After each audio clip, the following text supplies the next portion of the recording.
Kompas Petang hari ini. Selamat sore, Pak Andreas. Selamat sore, News Cindy. Anchor yang Pak Andreas, lupawan. pertemuan Cindy Ketua DPD Sitiarani PDI terlihat Perjuangan cantik 2 menawan hari ini, dalam program apa Kompas yang Petang. dibahas? Apakah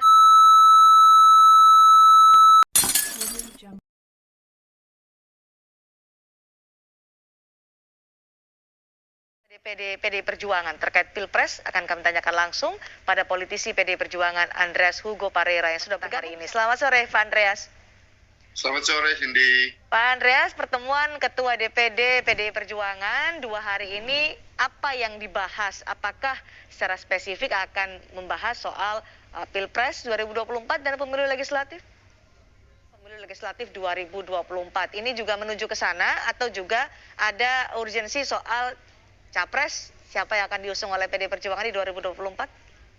Kalau Capres itu, Pertemuan Ketua DPD selama 2 hari ini menjelang 2024, adakah yang urgent sampai harus, ini kita melihat 2024 masih 2 tahun lebih gitu, tapi kemudian sudah dikonsolidasikan sejak 2 hari ini. strategis yang dipersiapkan oleh pusat, dalam hal ini oleh DPP, yang bisa diketahui oleh teman-teman dari di daerah gitu. Ya, apakah Seharusnya kan juga langsung dengan teman-teman sampai ke grassroots, tapi karena situasi pandemi ini makanya ini hanya melalui DPD. Apakah juga menjadi bahasan Pak Andreas karena di beberapa daerah sekarang ini sepertinya tertangkap kesan ada lomba deklarasi yang melibatkan kader PDI Perjuangan, misalnya adalah deklarasi Ganjar Pranowo di beberapa daerah, kemudian di Semarang tadi juga ada deklarasi untuk mendukung Puan Maharani di Pilpres 2024. Apakah ini juga menjadi pembahasan soal konsolidasi dan brainstorming Ketua DPD 2 hari ini di Jakarta? Ya, deklarasi itu kan dilakukan oleh relawan sih. Relawan ini kan artinya tumbuh dan berkembang dari masyarakat. Dan kebetulan yang didukung itu adalah kader-kader PDI Perjuangan. Dan soal ekspresi pendapat dari masyarakat, ini negara demokrasi, tentu ini adalah hak mereka untuk menyampaikan pendapatnya.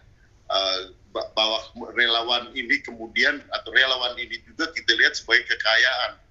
Kekayaan daripada partai, bahwa mereka mendukung kader-kader PDI Perjuangan, yang tentunya pada saatnya nanti ketika ketua umum sudah memutuskan, ini akan terjadi akumulasi kekuatan untuk memberikan dukungan pada calon yang diputuskan oleh ketua umum.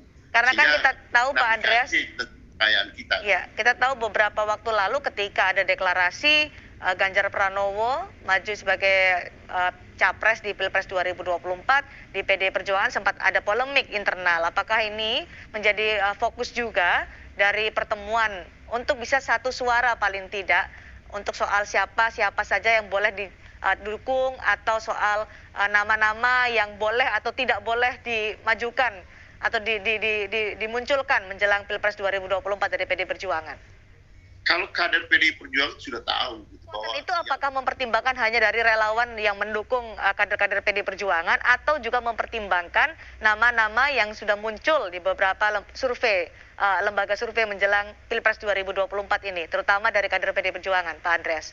Kita menuju ke Rakernas, apakah dalam waktu dekat kita akan mendengar keputusan dari Ketua Umum PDI Perjuangan siapa nanti yang bisa maju di Pilpres 2024 atau masih lama untuk menunggunya, Pak Andreas? Kita kan bicara soal Capres, Pilpres, bagaimana dengan pemilu legislatif 2024? Pemilihan legislatif 2024 kita tahu bahwa peta-peta politik itu ada di daerah pemilihan pasti.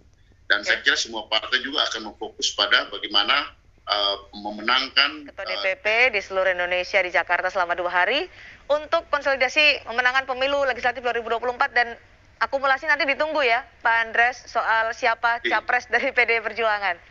Pasti sini, pasti. Baik, terima kasih Pak Andreas Hugo Parera, politisi PDI Perjuangan sudah bergabung bersama kami di Kompas Petang hari ini.